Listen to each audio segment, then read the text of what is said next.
안녕하세요. 오늘의 데일리 뉴스레터에 오신 것을 환영합니다. 최근 러시아가 북한과 좋은 관계를 발전시키며 동북아시아 균형에 균열을 내려고 시도했는데요. 그러나 정작 북한은 러시아에게 큰 도움이 되기는커녕 동북아에서 한국에 입지만 넓혀주는 계기를 마련해 주어 오히려 러시아 덕분에 엄청난 이익을 보고 있는, 최근 푸틴이 평양을 직접 방문함으로 인해 공식적으로 북러 간 사이가 좋아졌는데요. 그러나 얼마나 지났다고 러시아가 벌써부터 북한과 우호 관계 선언에 대하여 후회하고 있습니다. 러우 전쟁에서 전 세계 국가 중 러시아의 침공을 공개적으로 지지한 나라는 북한뿐이었는데요. 러시아는 우크라이나 전쟁 3년차 들어 자신의 군사 창고가 텅 비게 된 상황에서 소련식 무기를 아직 많이 보유하고 있는 북한은 러시아 입장에서 첫 손가락 꼽는 대화 상대였습니다. 과거 북한의 핵 개발을 공개적으로 비판하고 북한 노동자를 안 받겠다던 푸틴이 이번에 평양에 가서 태연하게 김정은을 만나 무기를 구걸하는 모습은 세계와 러시아 언론들의 비꼼과 조롱 대상이 되어버렸는데요. 그러나 이런 식으로까지 비굴하게 평양에 가서 무기를 지원받기로 약속한 푸틴은 며칠 뒤 완전히 당했다는 생각을 할 수밖에 없었습니다. 그도 그럴게 북한은 26일 자체 개발 탄도미사일을 발사했는데 비행 초기부터 구불구불하게 형성된 항적이 또렷이 나타나더니 비행 중에는 좌우로 흔들리는 롤링 현상을 보이다가 잠시 후 완전히 중심을 잃고 빙글빙글 도는 텀블링 현상을 보였습니다. 이어 추진체의 정상적인 화염이 아닌 다른 형태의 불이 붙었고 이후 미사일이 터지면서 산산조각이 나수십 개 파편으로 분해되는 모습이 포착되어 세계의 조롱거리가 되었습니다. 국제정치 전문가들은 북한이 러시아에게 무기 신뢰성을 주기 위해 무리하게 실험을 했다가 실패했다. 러시아도 북한에게 무기를 지원받는 것에 고민이 깊어질 것이다. 두 나라 모두에게 최악의 회담이 되었다 밝혔습니다. 상황을 정리하면 결국 동북아시아의 긴장 상태를 올려놓은 북한과 러시아는 각자 속 빈강정이라서 아무런 실효성이 없는 계약만 맺은 상황인데요. 이는 오히려 대한민국이 각성할 수 있고 더 나은 시스템을 구축할 수 있도록 자극한 셈입니다. 스콧 스나이더 한미경제연구소 소장은 북러 회담 이후 러시아와 북한의 회담은 확실한 러시아의 자책골이다. 러시아가 북한과 상호방 위조약을 체결한 덕분에 우크라이나의 군사장비를 지원하려는 한국의 근거가 더욱 뚜렷하고 명백해진 상황이다.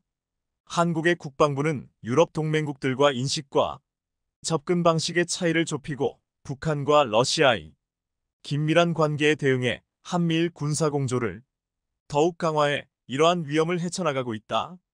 나토 창설 75주년 기념행사와 그 회의에 참석하는 한미일 지도자들의 단합된 대응을 불러일으킬 것이다.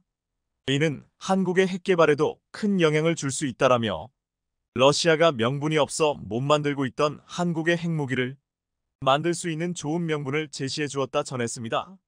실제로 대한민국 국방부는 북한의 미사일 발사 이후 대한민국은 다가오는 안보 위협과 평화를 파괴하려는 모든 상황을 강력히 규탄하며 우크라이나를 비롯해 EU 국가들과 다양한 방면으로의 무기 및 인도적 협조를 아끼지 않을 것을 명백히 밝힌다라고 발표하며 공중에서 터져버리는 북한식 무기나 받는 러시아에게 오히려 상남자다운 카운터 펀치를 날려버렸습니다.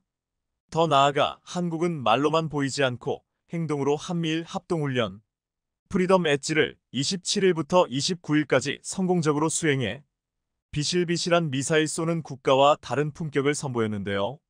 러시아도 이에 한국에게 꼬리를 내릴 수밖에 없었던 것이죠.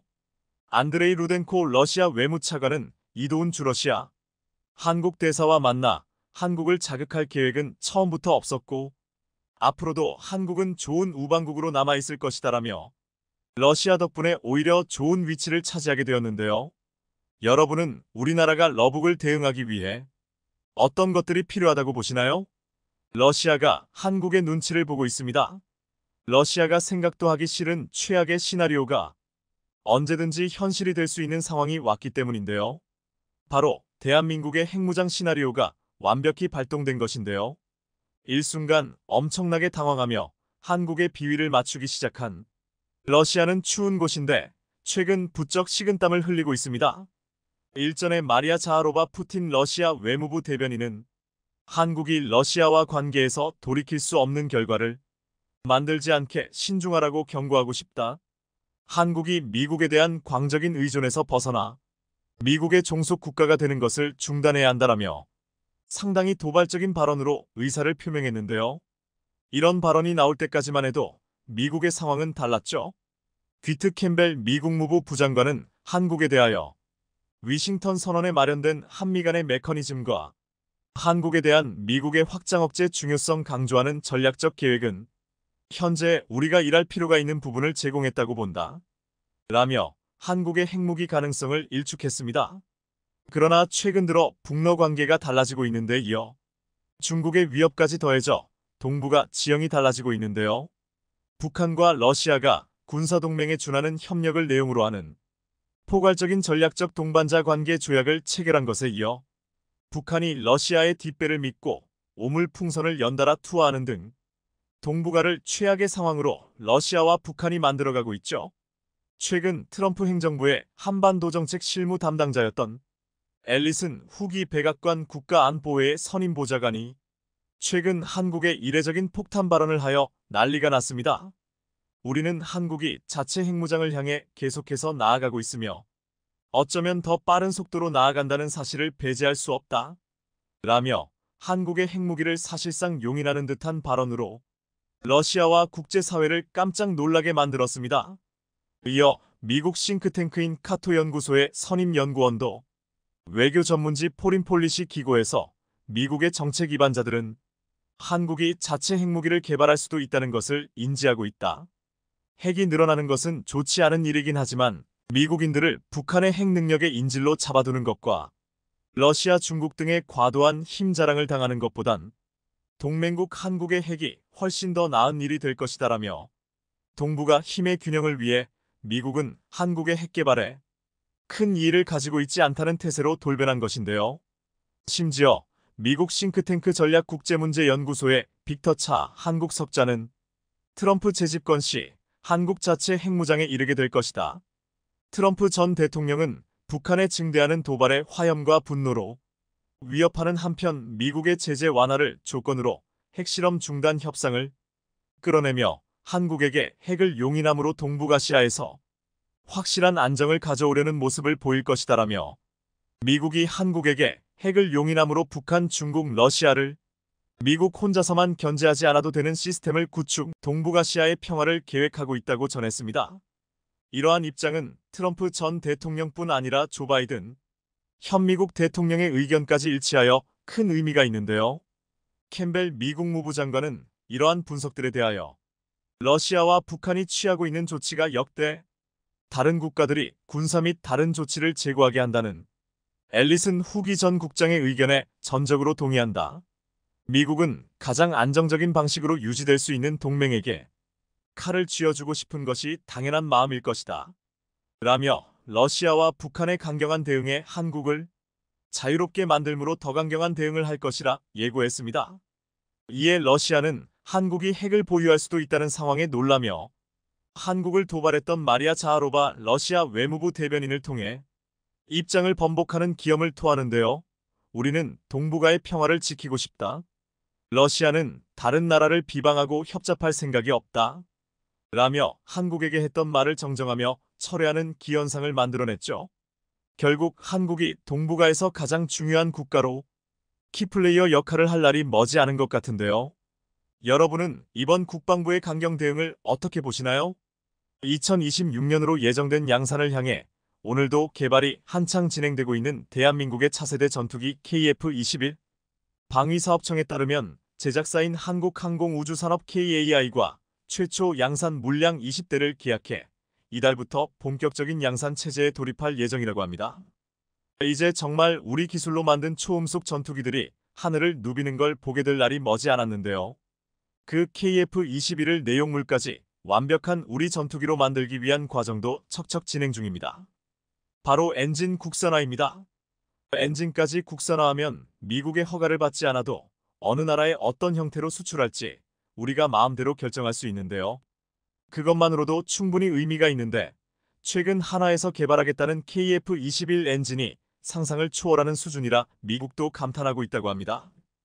KF-21이 대한민국 최초의 국산 초음속 전투기라는 사실을 부정할 사람은 아무도 없을 겁니다. 그러나 그 안에 들어간 부품들이나 장비까지 모두 국산인가 하면 그렇지는 않은데요. KF-21의 국산화율은 65%로 이전에 개발되었던 우리 전투기들에 비해서는 확연히 높은 국산화율을 자랑하지만 여전히 3분의 1은 외국산 부품이나 장비로 구성되어 있습니다. 전투기에서 가장 핵심이라 할 수 있는 엔진도 그 3분의 1에 들어갑니다.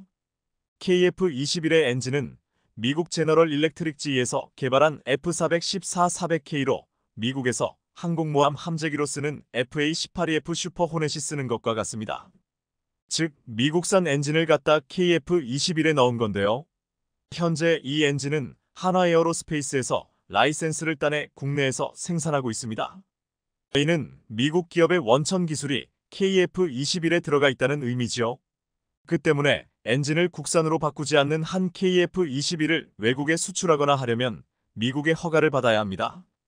당연히 미국은 자국에 우호적이지 않거나 경쟁 상대인 중국이나 러시아의 협조적인 나라에 KF-21이 수출되는 걸 원하지 않을 거고, 그럼 KF-21의 수출길도 좁아질 수밖에 없지요.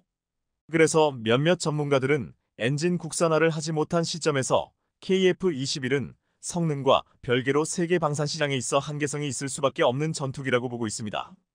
그래서 몇몇 전문가들은 엔진 국산화를 하지 못한 시점에서 KF-21은 성능과 별개로 세계 방산 시장에 있어 한계성이 있을 수밖에 없는 전투기라고 보고 있습니다. KAI라고 처음부터 미국 엔진 사서 쓰고 싶었을까요? 엔진을 우리 손으로 직접 만든다는 건 말처럼 쉬운 게 절대 아닙니다. 쉬운 게 아닌 걸 넘어서 세계적으로 봤을 때도 엄청나게 고난도 기술입니다.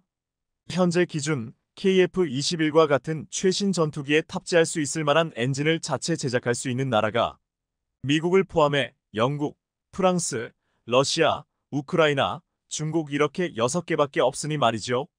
말 그대로 손에 꼽을 수 있는 정도의 나라만이 전투기 엔진을 만들 수 있는 게 현실입니다. 그나마도 중국이 35년 동안 전투기 엔진 개발에 거액을 투자하고 있는데도 여전히 터빈 블레이드 파손이나 출력 저하와 같은 여러 시행착오를 겪는 등 이 6개 나라 사이에서도 국가별 기술력 편차가 심한데요. 이런 상황에서 가장 안정적인 엔진 성능을 가진 것으로 평가받는 미국 엔진의 라이센스를 딴 건 현실적으로 우리가 취할 수 있었던 가장 나은 타협안이었다 봐야 할 겁니다. 그럼 전투기 엔진은 어떤 식으로 만들기에 6개 나라밖에 못 만든다는 걸까요? 기본적으로 전투기를 포함한 모든 항공기 엔진은 최소 수톤에 달하는 기체를 하늘로 띄워 음속을 넘는 속도로 비행할 수 있게 해야 합니다. 이것만으로도 자동차 엔진과는 들어가야 하는 기술 수준이 차원이 다르다는 것을 충분히 느끼실 수 있으실 건데요. 엔진 소재만 해도 1500도 이상의 고온을 버티면서 수천수만 시간을 작동할 수 있는 내구성을 갖춰야 합니다. 여기에서부터 이미 적지 않은 나라가 떨어져 나가는데요. 특히 초음속 전투기의 경우 모든 항공기 중 가장 거칠게 다뤄지기에 더욱 강한 내구도가 필요하지요. 또한 전투기는 적에게 탐지되는 걸 막기 위해 일반 여객기보다 훨씬 고고도에서 훨씬 고속으로 기동하기에 출력도 높아야 합니다. 그래서 전투기는 추가 연소 장치인 애프터버너를 사용하는데요. 기본 출력으로 인한 온도에다 이 애프터버너로 인해 생기는 열까지 더해지면 전투기 엔진은 무려 2000도 이상의 초고온에 노출됩니다. 이걸 버틸 내구도를 갖추면서도 속도가 떨어지지 않도록 경량화된 소재를 만들어야 하니 얼마나 어려운 일인지 더 설명 안 드려도 될 것 같네요. 그래서 미국을 대표하는 항공 엔진 제작사 P&W도 자사 대표 엔진인 F119 엔진의 프로토타입을 만드는 데만 12년이나 걸렸습니다. 그걸 실제로 F22에 장착해 테스트하는데 또 14년이 걸렸으니 F22 엔진을 만들고 실전에 쓰일 수 있을 만하게 만들기까지 총 26년이 걸린 거나 다름이 없지요. 단순 기술력뿐 아니라 그동안에 들어갔을 돈까지 생각하면 선진국이 아닌 이상 도전하는 것 자체가 힘들다는 걸 알 수 있는데요. 그러한 어려움에도 KF-21 엔진의 국산화를 포기해서는 안 되는 건 단순히 향후 수출을 용이하게 하기 위해서만이 아닙니다. KF-21 이후의 전투기 개발을 위해서 혹은 KF-21 자체의 성능 업그레이드를 위해서라도 엔진을 국산화시켜야 하기 때문입니다. 한국이 국산화율 65%만으로도 자국 전투기들과 방산 시장에서 경쟁할 수 있는 전투기를 만든 걸 본 방산 선진국들이 엔진 등 핵심 기술을 이전해주지 않으리란 건 불보듯 뻔하지요. 따라서 다음 전투기부터는 좋든 싫든 더 성능 좋은 엔진을 넣으려면 우리 손으로 만드는 것 외에는 방법이 없습니다. 예를 들면 조종사 없이도 움직일 수 있는 6세대 전투기에 미사일을 달려면 최소 1만 5천 파운드 이상의 추진력이 필요한데 이 정도 수준 엔진은 미국에서 미사일 기술 통제체제 MCTR 등을 통해 수출을 규제합니다. 6세대 전투기는 미국조차 그것도 유인기로 2030년대에야 도입하는 걸 목표로 하고 있으니 좀 더 와닿는 걸로 예를 들면 스텔스 전투기용 엔진만 해도 미국이 외국에 판 사례가 없습니다.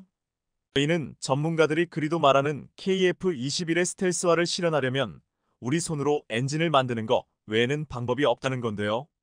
다행히도 KF-21의 스텔스기화라는 꿈은 버리지 않아도 될 것 같습니다. KF-21에 탑재되는 엔진을 국내에서 라이센스 생산 중인 한화에어로스페이스에서 최신 전투기 엔진 개발에 나선 건데요.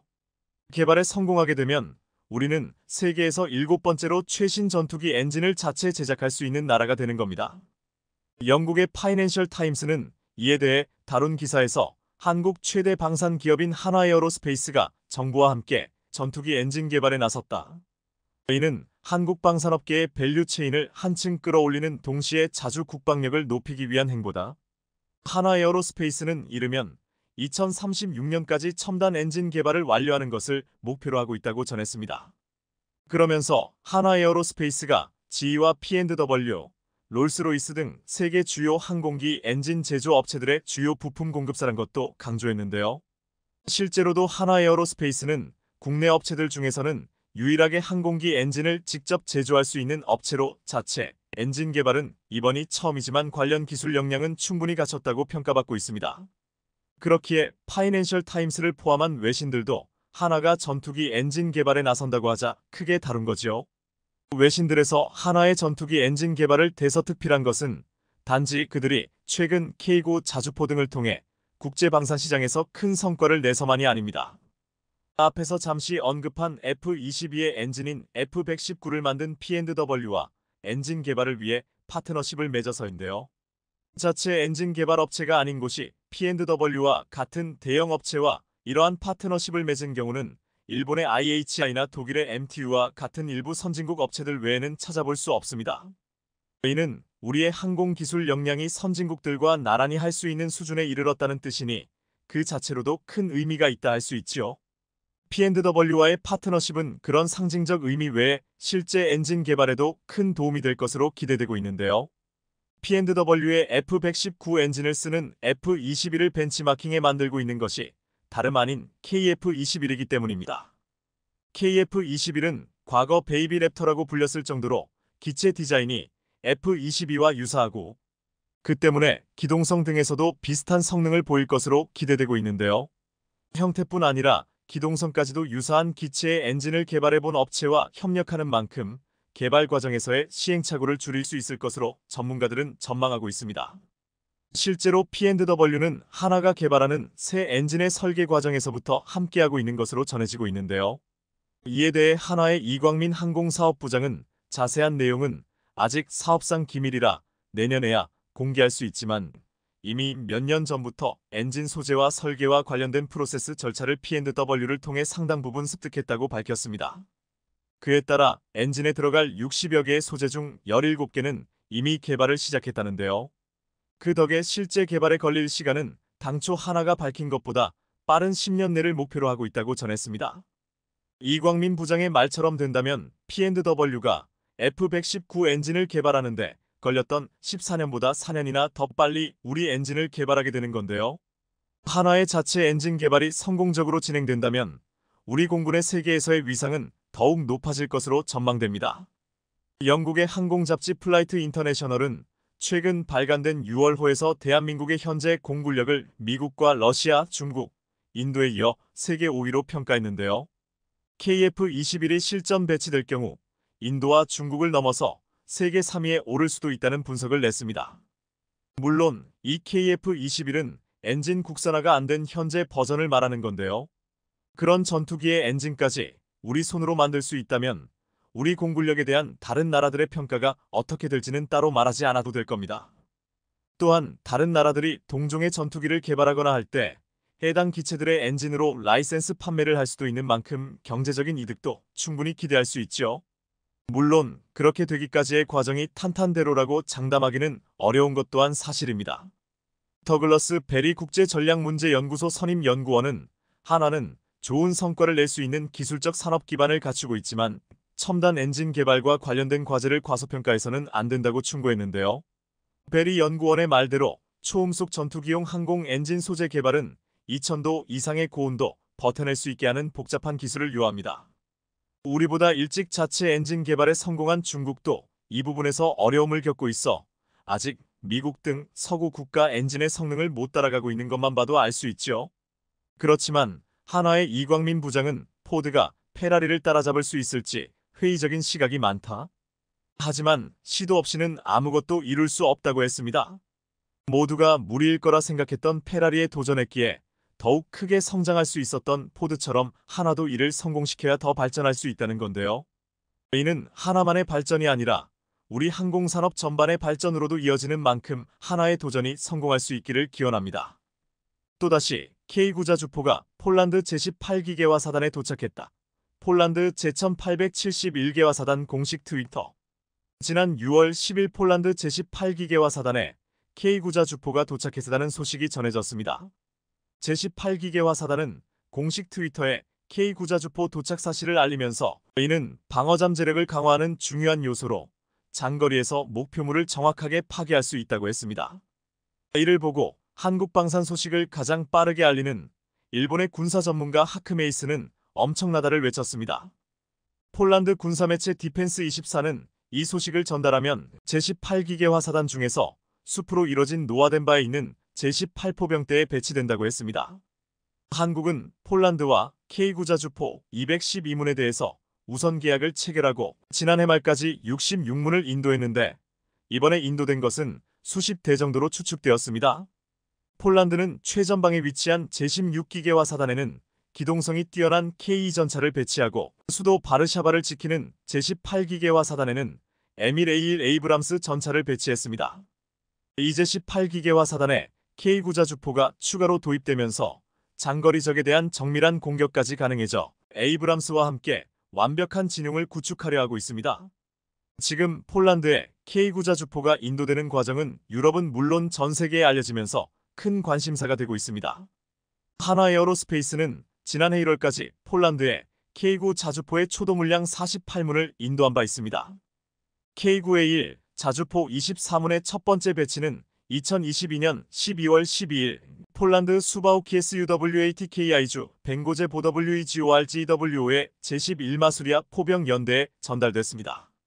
1차분인 24문의 K9 자주포는 폴란드의 긴급한 요청에 따라 2022년 8월 1차 실행계약 체결 이후 불과 2개월 만에 출하됐는데 유럽 국가들 모두가 납기 속도에 놀란 바 있습니다. 이에 우크라이나를 지원하며 전력 공백이 발생한 폴란드는 K9 자주포로 재빨리 장비를 보완할 수 있게 됐고 주변국들의 부러움을 샀습니다. 또한 2차분 12문은 지난해 2월 폴란드 제14기갑사단에 공급됐고 이어 3차분 12문이 폴란드 제1마수리아 포병 여단에 배치됐습니다. 지난해 12월 인도된 4차분 18문이 인도되어 총 66문이 실전 배치되었습니다. 여기에 추가해 이번에 인도한 것은 5차분 수십 대인 것으로 보이고 있습니다. 그렇게 되면 폴란드는 계약하고 2년 만에 80, 90대에 달하는 K9자 주포를 받게 된 셈입니다. 지금 이 속도가 유럽의 많은 국가들이 독일, 프랑스, 영국 등 ULH 방산 선진국들의 압박에도 한국산 무기들의 탐을 내고 용기를 내서 도입하고 있는 이유입니다. 이미 54문 도입을 결정한 루마니아와 K9자 주포 도입을 고려하는 슬로바키아 등의 유럽 국가들은 폴란드에 빠르게 인도되는 K9자 주포, K2 전차, FA50 등을 눈여겨보고 있습니다. 지금 한국산 무기를 계약하고 총알 배송을 받은 폴란드와 달리 지금 독일과 프랑스에 무기를 주문한 국가들은 극단적으로 비교되고 있습니다. 최근 독일 라인메탈이 K9자 주포의 경쟁자 PGH-2000자 주포 생산을 재개했다는 보도가 나왔습니다. 폴란드 디펜스24는 폴란드에 K9 자주포 수십 대가 추가 인도가 된 10일 독일 자주포 생산 시작이라는 제목의 기사를 내보냈습니다. 독일군과 우크라이나의 신규 주문으로 인해 공장이 다시 생산에 들어갔다고 알리면서 이 자주포는 2025만 2030년에 인도될 예정이라고 했습니다. 우크라이나 전쟁이 시작되고 독일군은 우크라이나로 이전된 14대를 보충하기 위해 12대 정도를 주문했는데 이제야 생산이 시작되었고 납품도 내년에 시작되어 2030년까지 받을 수 있다는 것이었습니다. 불과 주문한 지 2달 만에 24대의 K9 자주포를 받은 폴란드는 웃을 수밖에 없는 상황입니다. 왜 최초로 K9 자주포가 도착했을 당시에 폴란드 대통령과 국방장관 등이 모두 나와서 환호했는지를 알 수 있습니다. 미국의 경제 전문 매체 비즈니스 인사이더는 독일 라인메탈이 이제 생산을 시작했다는 소식을 전하면서 한국이 지금 얼마나 빨리 무기를 만들고 있는지 경탄하며 다른 국가들과 비교했습니다. 비즈니스 인사이더가 내세운 기사의 제목은 한때 공룡으로 여겨졌던 한국의 무기회사가 이제 서구 경쟁사보다 2배나 빠른 속도로 곡사포를 생산하고 있다였습니다. 이 매체는 블룸버그가 한화에어로스페이스가 대당 350만 달러에 약 6개월 만에 K9 자주포를 제작할 수 있다고 보도했다며 이는 경쟁사보다 23배 빠른 것으로 추정된다고 했습니다. 이에 비해 프랑스 공급업체인 넥스터는 카이사르 자주포를 납품하는데 약 30개월이 걸릴 것으로 추정되었습니다. 미국은 영국 회사인 BAE 시스템즈 7T 제작한 M777 곡사포를 사용하는데 이 회사는 새로운 미 육군 주문을 위해 포병 플랫폼의 생산을 이제야 재개하며 내년에야 초도 물량이 나온다고 했습니다. 여기서 서방의 군수 공장들은 재료 조달과 같은 다른 요인으로 인해 추가 시간이 소요될 수 있다고 하면서 일사천리로 무기들을 뽑아내는 한국과는 큰 차이가 있다고 했습니다. 블룸버그는 한화의 장점은 계속 운영해온 간소화된 생산 프로세스에서 비롯된다고 보도했습니다. 이 매체는 창원에 있는 한화공장 근로자들은 러시아의 침공 이후 3차례 생산을 확대한 사실을 전했습니다. 또한 한화공장은 야근과 주말 근무까지 돌리면서 실제 서구의 방산업체들과 생산 속도는 3배가 아니라 최소 5배 이상 차이가 날 것이라고 했습니다. 이 매체는 한화에어로 스페이스 손재일 대표와의 인터뷰에서 우리는 미들급, 자주포, 장갑차, 탱크에 초점을 맞추고 있다. 이 분야에서 우리는 이미 글로벌 경쟁력을 갖추고 있다라고 말한 사실을 전했습니다. 그러면서 한국군사연구원이 이런 종류의 무기는 록히드 마틴과 보잉이 하지 않는 일이라고 한 발언을 덧붙였습니다. 일각에서 한국의 무기 수출이 많아지면서 미국이 견제하는 게 아니냐고 하지만 지금 미국은 한국의 방산산업 성장과 수출 증가에 반가워하고 있습니다. 반가워하는 정도가 아니라 적극적으로 돕고 있습니다. 지난 6월 8일 미국 매체 더 디플로맷은 라틴 아메리카에서 중국과 러시아의 무기 판매에 대응하는 한국의 역할이라는 제목의 기사를 보도했습니다. 최근 에콰도르에서 새로 선출된 다니엘 노보아 대통령은 잔혹한 국내 범죄 조직을 소탕하겠다며 비상사태를 선포하고 중고장비에 의존하는 군대를 강화시키기로 했습니다.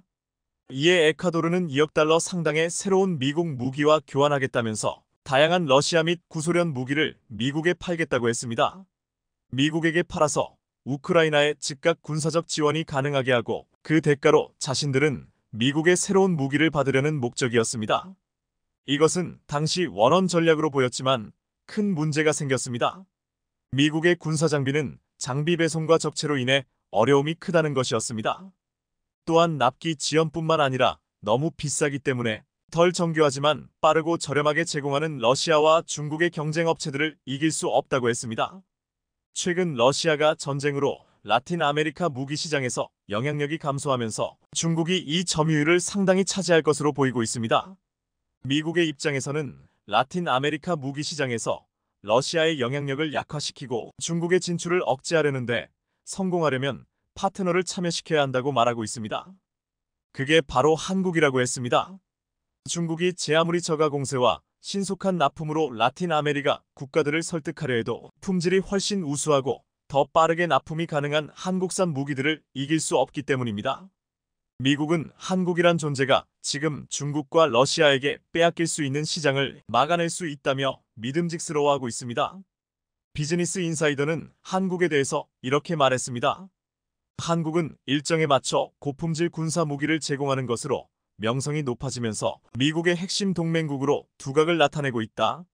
최근 미래 만도제 산업을 둘러싼 미국과 중국의 패권 다툼이 더욱 격화되는 가운데 전당대회를 성공적으로 마친 중국의 시진핑이 새롭게 발표한 국가 전략 계획에서 대만 통일을 반드시 실현하고 필요한 경우 무력 사용도 강행한다는 방침을 세워 이를 둘러싼 국제사회의 우려가 나오고 있습니다. 게다가 중국의 전당대회 직후에 발표된 토니 블링컨 미국 국무장관의 브리핑에서 중국은 현재 대만과의 적대적인 현상 유지를 더 이상 받아들일 수 없다는 결론을 내렸고 강압적이고 강제적인 방법을 동원해 대만 통일의 목표를 달성하기 위한 방안을 검토하고 있다고 밝혔습니다. 이번 전당대회를 통해 확인된 중국의 정책이 대만에 대한 무력 통일까지 고려하고 있다는 점에서 유사시에 대만과 관련된 글로벌 반도체 기업들이 큰 대가를 치를 것이란 우려가 나오고 있습니다. 특히 대만의 반도체 기업 특성상 글로벌 업체들로부터 반도체 설계도와 정보를 넘겨받아 생산해주는 파운드리 시스템을 도입하고 있기 때문에 대만의 TSMC를 비롯한 다수의 반도체 업체들이 중국 영향권으로 넘어간다면 글로벌 기업들의 기술이 총집약된 반도체 설계도가 최근 대만 TSMC의 파운드리 점유율이 소폭 상승하며 2위 삼성전자와의 격차를 더욱 벌리고 있는데요. 삼성전자는 지난 6월 세계 최초로 GAA 기술이 적용된 3나노 공정의 양산을 시작하는 등 기술력만으로 TSMC를 압도하고 있습니다. TSMC는 지난 9월 안으로 3나노 반도체를 양산하겠다는 입장이었지만 반도체 장비 배송 문제와 다른 반도체 생산으로 수요가 몰리게 되어 내년 초까지 3나노 양산을 미룬 상황입니다. 작년에 열린 컨퍼런스에서도 TSMC의 기술진은 3나노 양산에 어려움이 있다고 실토하면서 기존의 2년 주기로 신공정을 양산하던 것과 다르게 더욱더 많은 시간이 소요되고 있다는 입장입니다. 그만큼 3나노 양산엔 생각보다 많은 기술적 어려움이 있는 것으로 보이는데요. 그럼에도 삼성은 지난 6월 3나노 양산에 성공해 이미 고객사들에게 제품을 납품하고 있습니다. TSMC는 사업 초기인 80년대부터 위탁 생산, 파운드리만을 전문으로 다퉜지만 삼성전자는 2010년대 들어서며 파운드리의 시장이 커지자 본격적으로 시장에 진입한 후발주자였습니다. 공식적으로는 2017년 5월경 삼성전자 파운드리 사업부를 신설하며 5년차의 신생업체나 다름없는 상황이지만 그럼에도 파운드리의 원조 TSMC보다 앞서 나간 기술력으로 반도체를 생산하고 있습니다. 하지만 최근의 사업 근황을 보면 삼성전자 파운드리는 업계 2위이지만 16%대 점유율을 기록하며 50%대의 TSMC와는 큰 차이를 보이고 있습니다. 그 이유 중 하나로 지목되는 것은 삼성은 종합 반도체 회사로 아무리 좋은 기술력이 있어도 삼성 파운드리에게 반도체 주문을 맡기는 고객사들의 반도체 설계도와 성능 향상의 핵심 기술이 삼성 쪽으로 넘어갈 수 있다는 점입니다.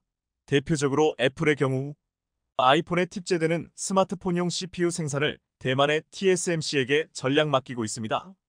스마트폰 시장에서 삼성과 경쟁하고 있기에 CPU 설계도를 삼성 파운드리에게 건네주면서까지 생산을 맡긴다는 건 애플 입장에서 내키지 않을 수 있는데요. 하지만 TSMC의 경우는 삼성처럼 중압반도체 회사가 아니리 오로지 파운드리 위탁 생산만 하기 때문에 설계도의 성능 향상을 위한 핵심 기술을 건네주더라도 자신들과 경쟁하지 않는다는 이점이 있습니다.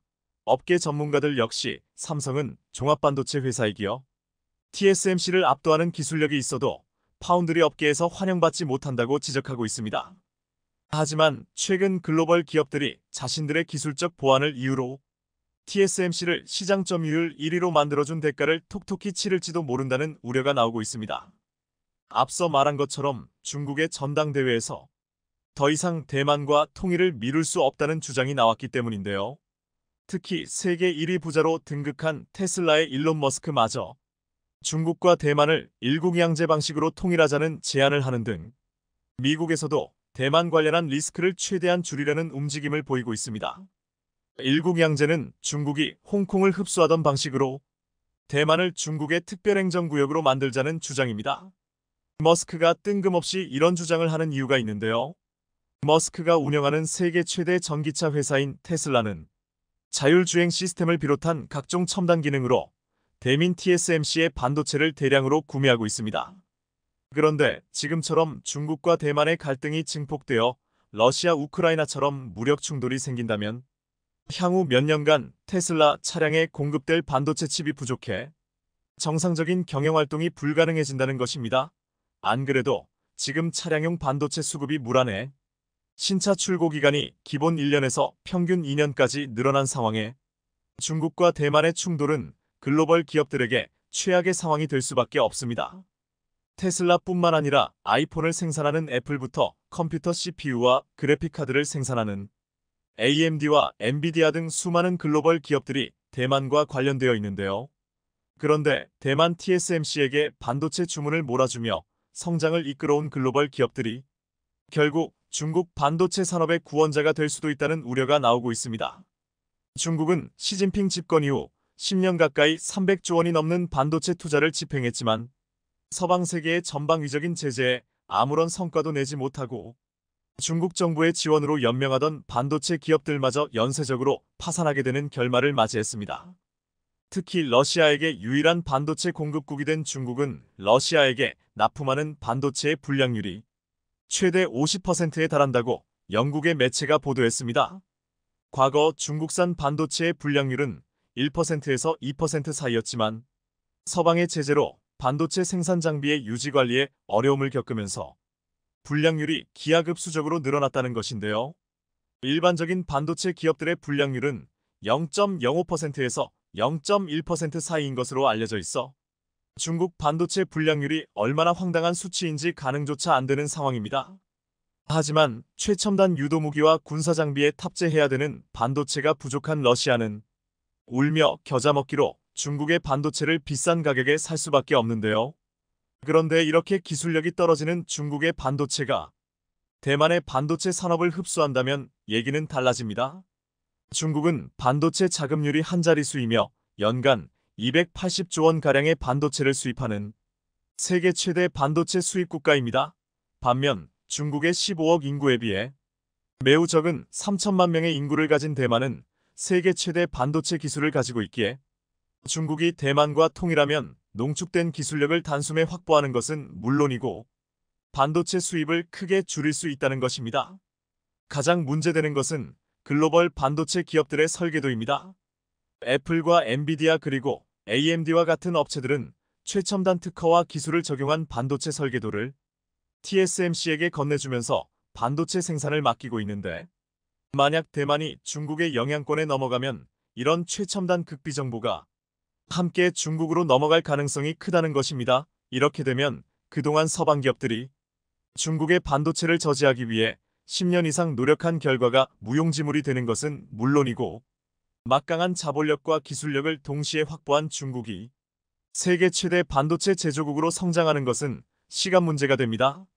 미국에서도 이런 부분에 대한 우려가 나오고 있습니다. 미 국무장관의 우려처럼 중국은 실제로 대만에 대한 무력 통일도 염두에 두고 본격적인 통일 작업에 박차를 가하는 중입니다.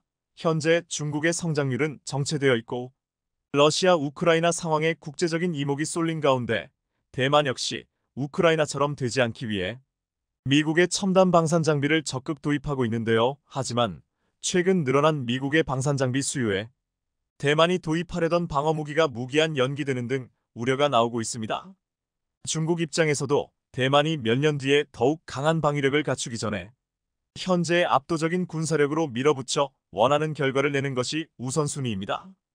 게다가 중국 지도부에선 반도체 없이는 양질의 성장이 불가능하다고 판단해 첨단 산업의 뿌리가 되는 반도체 산업을 국가 기반 산업으로 깔고 가야 한다는 입장이지만 현재 국제사회의 제재 속에 제대로 된 반도체 장비조차 반입하지 못하는 중국이 제대로 된 반도체 산업을 육성하기란 사실상 불가능에 가깝다는 뜻이며 결과적으로 반도체 자립을 못하게 된 중국은 성장률의 한계가와 더 이상 경제 성장을 이루기 어려워진다는 뜻입니다. 실제로 2022년 올해 중국의 성장률은 전망치를 크게 밑도는 숫자이며 이번 20차 당대회를 앞두고 3분기 경제 성장률 실적 발표를 돌연 연기했습니다. 만약 3분기 성장률이 좋았다면 시진핑 정권의 홍보 차원에서 발표를 했을 텐데 전당대회 이후로 성장률 발표를 미뤘다는 점에서 시장 예상치를 훨씬 하회하는 결과가 나왔을 것으로 많은 사람들이 예상하고 있습니다. 중국의 성장률이 정체되고 출산율도 급격히 낮아지자 중국의 고위 당국자들은 더 이상 중국이 미국을 압도할 정도로 성장하기란 무리라 판단하며 현재의 중국이 가장 강력하고 앞으로는 쇠퇴할 수밖에 없다는 판단에서 최대한 빠른 시일 내로 대만을 확보해야 안정적으로 흡수 통일이 가능하다는 입장입니다. 중국이 지금보다 시간을 더 끄는 경우 미국의 군사력은 중국이 발전한 것보다 더욱 커지며 대만의 방어체계 시스템은 더욱 튼튼해지고 대만의 경제력과 국제적인 영향력마저 지금보다 더욱 커지는 결과를 낳게 돼 여러 가지로 중국에겐 지금이 가장 빠르고 대만 통일을 실현시킬 수 있는 유일한 시간입니다. 게다가 중국의 국제적인 대만 고립 작전은 더욱 강력해지고 있습니다. 대만은 중국의 영향으로 인해 국제연합 유엔의 회원국으로 참여하지 못하고 있을 정도로 국제적인 외교나 영향력에서 크게 벗어나 있습니다. 유엔 회원국이 아니라는 점은 국제적인 분쟁이나 충돌이 발생할 시에 유엔의 정당한 개입을 받지 못하는 걸 의미합니다. 이렇게 대만의 국제적인 영향력은 열악하고 지금처럼 대만에게 반도체 주문을 몰아준다면 결과적으로 언젠간 큰 대가를 치를 것입니다. 반면 한국의 반도체는 앞서 나간 기술력으로 신뢰받는 것은 물론이고 대만처럼 군사 정치적으로 위기에 있는 게 아니라 스스로 지킬 만한 힘을 보유하고 있기에 앞으로도 대만을 뛰어넘어 세계에서 가장 신뢰받고 정직한 반도체 기업이 될 수 있다고 보여집니다. 시청해주셔서 감사합니다.